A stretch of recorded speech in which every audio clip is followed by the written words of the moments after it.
platt, platt, papperlapp, papp. Ja, liebe Lüd, nu ist schon wieder platter Freitag. Ja, ich bin heute mal in meine Küche. Ich bin noch wie so ein Böten für mein Küchenstudio, ob du mir Nähes und meine Küche. Ja, und ich bin noch wie eine Rindfleischsuppe zu kochen. Ja, du könntest schon den Drucktopf sehen und der zischt schon.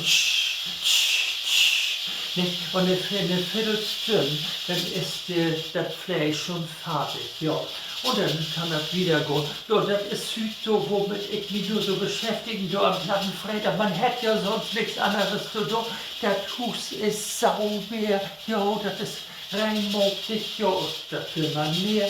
Und du fragst mich, ob eine schöne, frische Suppe liegt. Und da habe ich auch schon, ich zeige euch das einfach mal auf den Plattenfreitag, ist die schöne, so eine schöne Klöße, nicht so aus dem gemischten Hack, habe ich da gemacht. Ja, oh, liebe Lüd, meine Tante Frieda, die hat ja früher in Olvade als Kochfrau gearbeitet, im Fährhus an der Dampferanlegestelle. Ja, und die hat immer so schöne Klüten gehabt, ja. Schöne Hackklüten oder kriegen immer die Hochzeitssuppe. Und da wäre es Tante Frieda berühmt für, ja.